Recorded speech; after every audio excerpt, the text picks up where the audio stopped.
Hi friends, நாம இன்னைக்கு Ambur mutton biryani பண்ண போறோம். இதுல நெய்யும் பச்சை மிளகாயும் நம்ம யூஸ் பண்ண மாட்டோம். அதுக்கு பதிலா எண்ணெயும் வரமிளகாயும் மட்டும்தான். அதான் இதோட ஸ்பெஷாலிட்டி. இப்போ எப்படி பண்றதுன்னு பார்க்கலாம். இது பண்றதுக்கு ஃபர்ஸ்ட் 2 துண்டு இஞ்சி, ஒரு 6-7 பல்லு பூண்டு பேஸ்ட் அரைச்சுக்கணும். ஒரு 5 வரமிளகா அரை மணி நேரம் தண்ணியில் ஊற வச்சுட்டு நல்லா பேஸ்ட் அரைச்சிக்கணும். இது காரத்துக்கு ஏற்ற மாதிரி போட்டுக்கோங்க.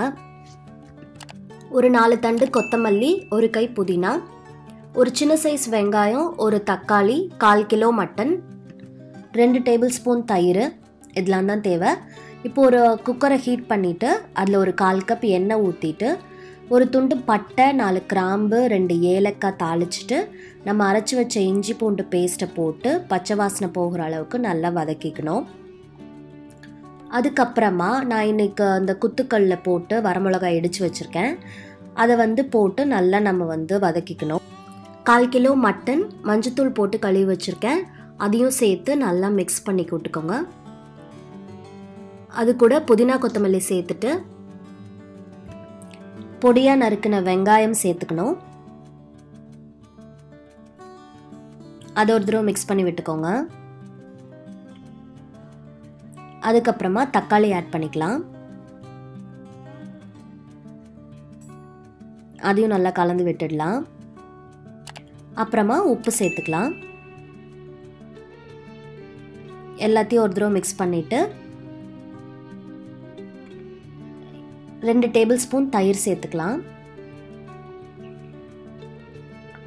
அதுக்கப்புறமா நான் எனக்கு ஒரு 1/2 கப்பு தண்ணி ஊற்றி மூடி போட்டுட்டு விசில் கணக்கு பார்க்காம ஒரு 1/4 மணி நேரம் அதை நல்லா வேக வச்சுருங்க கறியை.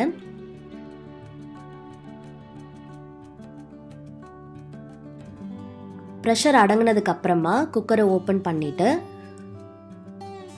அதில் எவ்வளோ தண்ணி இருக்கோ அதை நீங்கள் அளந்து வச்சுக்கோங்க.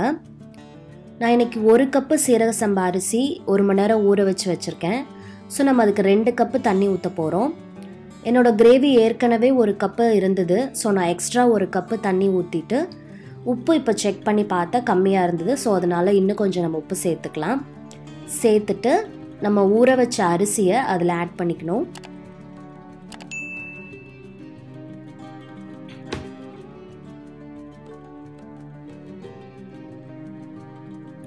சேர்த்துட்டு நல்லா கலந்து விட்டுட்டு மூடி போட்டு மீடியம் ஃப்ளேமில் ஒரு விசில் விட்டுருங்க.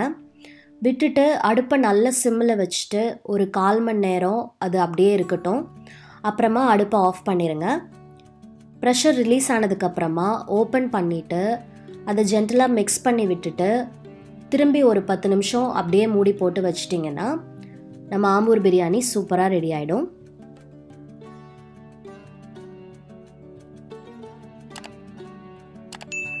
எல்லாம் ருசியாக சமைங்க, நல்லா சாப்பிடுங்க, என்ஜாய் பண்ணுங்கள்.